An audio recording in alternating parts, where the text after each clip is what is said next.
दिघाच्या रहिवाशांनी सुप्रीम कोर्टात धाव घेतली आहे। उद्या सुप्रीम कोर्टात याबाबत सुनावणी होणार आहे। राज्य सरकार सुप्रीम कोर्टात आपली बाजू मांडणार आहे। दरम्यान दिघातल्या अनधिकृत इमारतींमधल्या रहिवाशांची परवड सुरूच आहे। पावसातही इथल्या रहिवाशांवर कारवाई सुरूच ठेवण्याचे आदेश मुंबई हायकोर्टाने दिलेत। इमारतीतल्या रहिवाशांना बाहेर काढून अनधिकृत इमारती ताब्यात घेण्याचे आदेश हायकोर्टाने दिलेत। कमलाकर आणि पांडुरंग या दोन इमारती पुढच्या 24 तासात ताब्यात घेण्याचे आदेश कोर्टाने एमआयडीसीला दिलेत। पावसाळ्यात कारवाई करण्यास एमआयडीसीने असमर्थता दर्शवली होती, त्यावर कोर्टाने हे आदेश दिलेले आहेत। त्यामुळे दिघातल्या या दोन इमारतींमधल्या रहिवाशांवर ऐन पावसाळ्यात आता रस्त्यावर येण्याची वेळ आली आहे।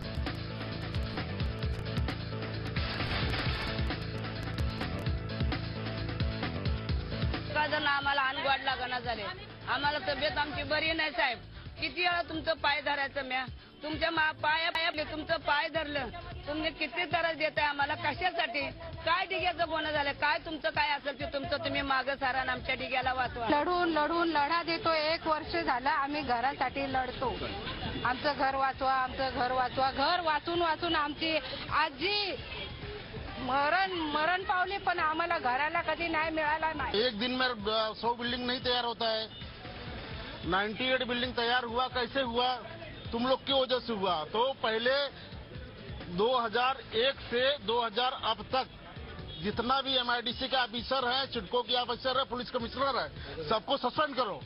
उसके बाद में हम लोग के ऊपर कार्रवाई करो। डोनेशन चेंज करायचं, मुलांचं शाळा बदली करायच्या का, रूम भाड्याला डिपॉझिट द्यायचं का, भाडं भरायचं, एवढा मोठा प्रश्न पडलाय। काय करणार त्याच्यापेक्षा सरकार आम्ही सहकुशीने मारायला तयार आहे। आमच्यावरून बुलडोजर जर फिरवा म्हणजे तरी आम्हाला न्याय मिळेल, आम्ही तरी आमच्या जीवानी सुखी जाऊ। कारण आम्ही ह्या न्यायासाठी आज 10 महिने झालं वाट बघतोय, पण आम्हाला न्याय नाही दिला सरकारने। आज राज्यभरातील 20,000 नर्सेस 1 दिवसीय संपावर जाणार आहेत। सरकारी रुग्णालयातल्या रुग्णसेवेवर याचा मोठा परिणाम जाणवेल। 3 सप्टेंबर 2015ला परिचारिकांनी आंदोलन केलं होतं, पण मागण्यांचं आश्वासन पूर्ण न झाल्यानं त्यांनी संतापाचं हत्यार उपसलंय। मागण्या पूर्ण न झाल्यास बेमुदत संपावर जाण्याचा इशाराही देण्यात आलाय।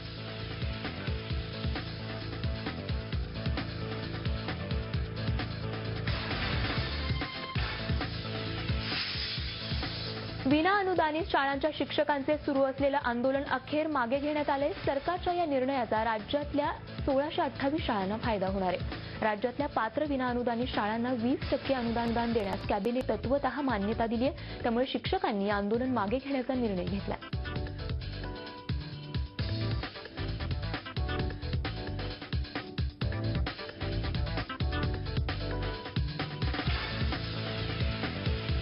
ज्या कायम विनाअनुदानित शाळा होत्या आणि ज्या आता अनुदानास पात्र ठरलेल्या घोषित शाळा आहेत, त्यांच्यासाठी शासनानं 163 कोटी 21 लाख रुपयाचा निधी देण्याचा आणि सगळ्या शाळांना 20% याचा फायदा जवळजवळ 1900 शिक्षकांना आणि अन्य कर्मचाऱ्यांना होणार आहे। तर आता हा पहिला टप्पा आहे, तर शासनाने ते मान्य केलं। तर मी खरं म्हणजे शासनाचं उशिरा का होईना पण चांगला निर्णय त्यांनी घेतला, त्याच्याबद्दल त्यांचं अभिनंदन करतो। राज्य सरकारनं दिलेली 20% अनुदान म्हणजे फसवणूक असल्याचं विरोधी पक्षनेते राधाकृष्ण विखे पाटील यांनी सांगितलंय। सरकारनं 100% अनुदान दिलं तरच शिक्षकांचं भलं होईल असंही पाटील म्हणाले। त्यामुळे सरकारनं गांभीर्याने विचार करावा अशी मागणी त्यांनी केली आहे। सनातन संघटनेवर बंदी आणावी अशी मागणी विखे पाटील यांनी केली आहे। ज्याप्रमाणे साध्वीला क्लीन चिट देण्यात आली, त्याचप्रमाणे एक दिवस तावडेंना देखील क्लीन चिट जाईल। त्यामुळे हा तपास खूप गंभीरतेने करण्याची गरज असल्याचं त्यांनी सांगितलं। हा निर्णय म्हणजे मला जर व्यक्तीचा विचारलं, हा निर्णय काय मान्य होण्यासारखा नाही आहे। एकतर ज्या शाळांचं सरकारच्या नियमाप्रमाणे मूल्यांकन झालेलं आहे आणि ज्या 100%ला पात्र झालेल्या आहेत, त्यांनी 20% का घ्यावं? 80% पात्र असलेल्या शाळा त्यांनी 20% का घ्यावं? त्यामुळे मूलभूत सरकारनं किती तिजोरीवर बोजा पडणार त्यापेक्षा जे तत्व सरकारने ठरवलेलं आहे त्या आधारावर सरकारने निर्णय करणं आवश्यक आहे, ही आमची मागणी आहे। मुंबई, मराठवाडा आणि नगर जिल्ह्याला पाणी पुरवठा करणारा धरणांचा जिल्हा म्हणजे नाशिक। मात्र हा धरणांचा जिल्हा सध्या भीषण जलसंकटाला सामोरा जातोय। जिल्ह्यातील 60% धरणं कोरडी पडली आहेत। वरुण राजाने अजून हजेरी लावलेली नाही, त्यामुळे परिस्थिती गंभीर आहे। जिल्ह्यात सध्या 241 गावं आणि 563 वाड्यांना 247 टँकर्सने पाणी पुरवठा केला जातोय। 23 धरणांपैकी 13 धरणं संपूर्णतः कोरडी झाली आहेत। मॉन्सूनने अजून ओढ दिल्यास फार गंभीर परिस्थिती उद्भवणार आहे। मान्सून लांबल्यामुळे पुण्यावरचं पाणी संकट गंभीर झालंय. पुण्यात 30 जूनपर्यंत 1 दिवसाआड पाणी पुरवठा होणार आहे. तोपर्यंत जर पाऊस आला नाही तर 1 जुलैपासून 2 दिवसाआड पाणी पुरवठा होणार आहे. पुण्याला पाणी पुरवठा करणाऱ्या धरणातला पाणीसाठा संपत आला असून पुणे शहराला पाणी पुरवठा करणाऱ्या धरणांमध्ये 1.5 महिना पुरेल एवढाच पाणीसाठा शिल्लक आहे. या पार्श्वभूमीवर महापालिकेत पाणी नियोजनासंबंधी बैठक झाली. त्यात हा निर्णय घेण्यात आलाय. पावसानं ओढ दिल्यानं सगळ्या राज्यावरच पाणी संकट आहे. कोल्हापुरातही 2 दिवस पाणी पुरवठा कमी होणार आहे. मंगळवारपासून शहरात कमी पाणी पुरवठ्याला सुरुवात झाली आहे.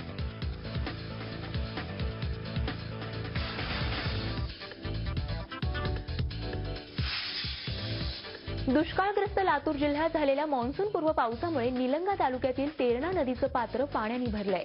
औराद शहाजनी इथे नागरिक आणि आर्ट ऑफ लिव्हिंगच्या लोकसहभागातून केलेल्या या कामाचं हे फळ आहे. त्यामुळे औराद शहाजनी, तगरखेडा आणि परिसरातील गावातील आटलेल्या बोर्डचं पाणीही वाढलंय. याशिवाय याचा लाभ शेतीलाही होणार असल्यामुळे ग्रामस्थ आनंदी आहेत.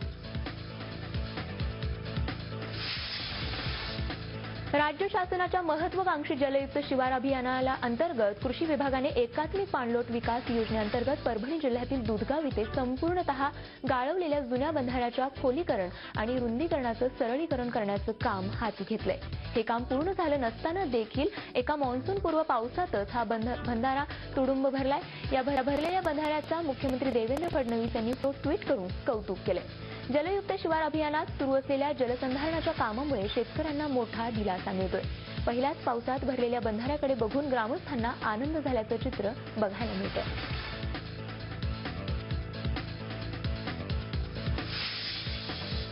मान्सूनपूर्व पावसानं मराठवाड्यातली जनता आनंदली असली तरी त्यावरून सत्ताधारी युतीमध्ये मात्र चढाओढ सुरू झाली आहे. आधी दुष्काळ उपाययोजनांवरून सरकारवर टीका करणारे उद्धव ठाकरे आता शिवजलक्रांतीच्या कामांमुळेच हे पाणी दिसत असल्याचं म्हणतात. दुष्काळी भागातून मला फोन आले. आमच्या गावाचा संपर्क गावांशी तुटलाय. एवढा पाऊस झालाय. आनंद आहे. एवढं वर्ष आम्ही पाणीच पाहिलं नव्हतं. शिवसेनेच्या शिवजलक्रांतीमुळे आमच्या गावात पाणी आलंय असं उद्धव ठाकरेंनी म्हटलंय. मी बहुतेक शनिवारी धाराशिवला जातोय. हे शिवजलक्रांतीची फार मोठी कामं झालेली आहेत. आता अर्जुनराव खोतकर सुद्धा माझ्यासोबत आहेत वरती.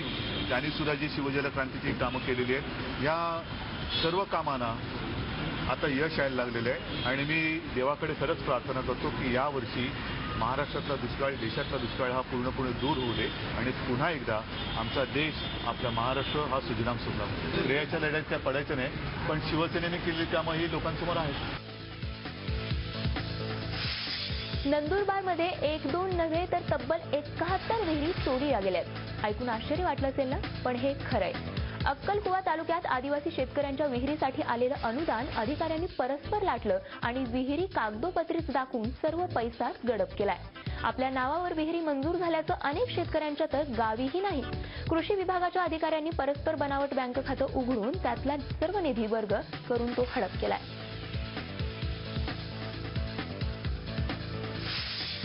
आर्थिक गैरव्यवहार प्रकरणी आर्थर रोड जेलची हवा खात असलेल्या छगन भुजबळांनी त्यांच्या तब्येती वैद्यकीय अहवाल जो 3 एक्सपर्ट डॉक्टरांनी तयार केलाय तो वैद्यकीय अहवाल माझा नसल्याचा खुलासा छगन भुजबळांनी केलाय. सादर केलेल्या वैद्यकीय अहवालात दिलेली जन्मतारीख माझी नाहीये. एक्स तारखेत तफावत आहे. हॉस्पिटलमधून डिस्चार्ज केल्याची वेळही चुकीची आहे असा दावा करत हा अहवाल विश्वसनीय नाही असं छगन भुजबळांतर्फे त्यांचे वकील अमित देसाई यांनी न्यायालयात सांगितलंय. छगन भुजबळांनी केलेल्या या दाव्यांना आणि प्रश्नांना गुरुवारपर्यंत उत्तर देण्याचे आदेश मुंबई उच्च न्यायालयाने ईडीला दिलेत. त्यामुळे छगन भुजबळांच्या जामीन अर्जावर गुरुवारी पुन्हा सुनावणी ठेवण्यात आली आहे.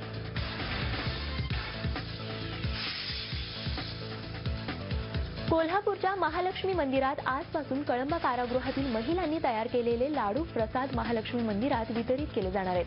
पश्चिम महाराष्ट्र देवस्थान समितीनं देवीचा लाडू प्रसाद बनवण्याचा ठेका कळंबा कारागृहातील महिला कैद्यांना दिलाय. त्यानुसार आजपासून प्रत्यक्षात हा प्रसाद दिला जाणार आहे. कैद्यांचा लाडू प्रसाद भक्तांना देऊ नका अशी मागणी हिंदू जनजागृती समितीनं जिल्हाधिकाऱ्यांकडे केली होती. पण पश्चिम महाराष्ट्र देवस्थान समितीचे अध्यक्ष आणि जिल्हाधिकारी अमित सैनी यांनी घेतलेला निर्णय मागे घेतला नाही. त्यामुळे आजपासून कैद्यांनी बनवलेला लाडू प्रसाद वितरित केला जातोय. भाविकांना हा लाडू 8 रुपये दराने दिला जाणार आहे. बुलढाणा जिल्ह्यातील शेगाव तालुक्यातील खातखेड एका 50 वर्षीय इसमाचा फक्त 60 रुपयांच्या देवाणघेवाणीवरून मारहाण करून खून करण्यात आला. या प्रकरणी पोलिसांनी एका आरोपीला अटक केली असून त्याने गुन्ह्याची कबुलीही दिली आहे. जगन्नाथ तुळशीराम गुळभुले यांच्यासोबत गावातील विष्णुदयाराम तलवार यांनी 60 रुपयांच्या देवाणघेवाणीवरून वाद केला. तसंच त्याच्या डोक्यात लाकडी झिळपी मारून जखमी केलं. यामध्ये त्यांचा मृत्यू झाला. पोलिसांनी आरोपी विष्णुदयाराम तलवारेवर खुनाचा गुन्हा दाखल केला असून आरोपीला अटक करण्यात आली आहे.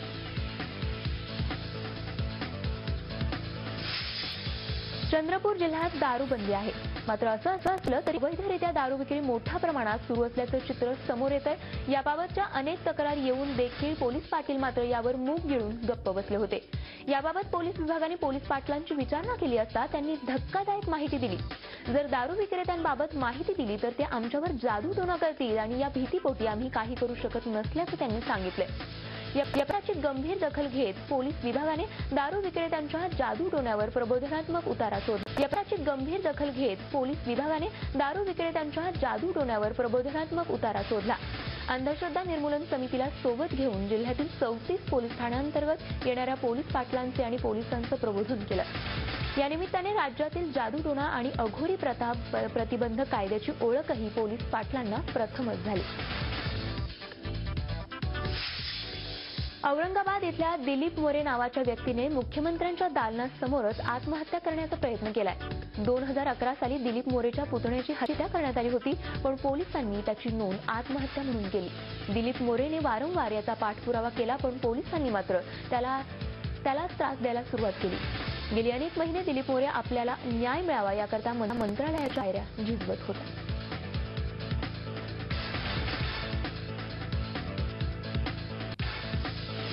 बेस्ट बसेसमध्ये वायफाय सेवा आणि मोबाईल ऍप्लिकेशनमध्ये बेसेससाठी जीपीएस सिस्टीमची सुविधा देण्यात येणार आहे. बेस्टचे जनरल मॅनेजर जगदीश पाटील यांनी ही माहिती दिली आहे. ऑगस्ट महिन्यात बेस्ट आपलं स्वतःचं मोबाईल ऍप्लिकेशन लॉन्च करेल, अशी माहिती पाटील यांनी दिली आहे. महागाईचा चटका सहन करत असलेल्या मुंबईकरांना आता मांसाहार करणंही महागात पडणार आहे. मुंबईत मटणाचे दर सुमारे 25% वाढण्याची शक्यता आहे. वाढत्या महागाईमुळे देवनार पशुवध गृह इथे आणण्यात येणाऱ्या जनावरांसमवेत लायसन्सच्या किमतीतही वाढ करण्याचा प्रस्ताव पालिकेच्या विधी समितीच्या पटलावर मंजुरीसाठी ठेवला आहे. या प्रस्तावावर बुधवारी शिक्कामोर्तब होऊन मुंबईमध्ये मांस दरात 25% वाढ होण्याची शक्यता आहे. स्वस्त आणि उत्तम दर्जाचं मांस देवनार कत्तलखान्यात मिळतं अशी ओळख आहे, पण दिवसेंदिवस वाढणाऱ्या वीज बिलाची रक्कम, पाणी बिल तसंच सरकारी टॅक्सच्या दरात होणारी वाढ आणि तिथे काम करणाऱ्या कर्मचाऱ्यांच्या खर्चासह देवनार कत्तलखाना चालवणं कठीण होतंय आणि त्यामुळे इथल्या शुल्कात 6 ते 25% वाढ करण्याचा प्रस्ताव कत्तलखान्याच्या महाव्यवस्थापकांनी पालिकेकडे पाठवलाय. लांजा तालुक्यातील जंगलमय भागात एक मादी गवा मृतावस्थेत आढळली आहे. लांजा शहराच्या अवघ्या काही अंतरावर असणाऱ्या एका धाब्याच्या मागच्या जंगलमय भागात हा गवा प्रथम जखमी अवस्थेत आढळून आला. पशुवैद्यकीय अधिकाऱ्यांमार्फत तपासणी देखील केली, मात्र गवाच्या पाठीचा कणा मोडला असल्याने त्याला उठता येत नव्हतं. मात्र अवघ्या काही तासात या गवा रेड्याचा जागीच मृत्यू झाला.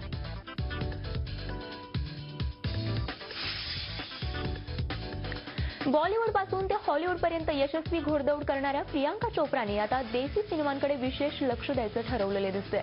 प्रियांका आता भोजपुरीमध्ये सिनेमा काढणार आहे. प्रियांकाने याआधी मराठी सिनेमाची निर्मिती करण्याचं मनावर घेत त्यावर कामही सुरू केलंय. आता ती भोजपुरी सिनेमाची निर्मिती करणार आहे. सिनेमाच्या स्टारकास्टची जुळवाजुळव सुरू झाली असून लवकरच सिनेमाचं शूटिंग सुरू करू असा विश्वास प्रियांकाने व्यक्त केला. बॉलिवूडमध्ये चांगल्या लेखकांची कमतरता जाणवत असल्याचं म्हणतोय अभिनेता इरफान खान. सिनेमाची गोष्ट नवीन असेल, वेगळ्या प्रकारची असेल तर प्रेक्षक त्या सिनेमाला भरभरून प्रतिसाद देतात. प्रेक्षकांना नॅचरल अभिनय आवडतो आणि तो करण्यासाठी तशाच प्रकारची मेहनत करणं गरजेचं असतं असं सांगत इरफानने आपण कधीच कुठल्या एका इमेजमध्ये अडकून बसणार नसल्याचंही म्हटलंय. सध्या भरमसाठ फिल्म येत असल्या तरी चांगल्या कथेची फिल्म मिळणं खूपच कठीण बनल्याचं त्यानं म्हटलंय.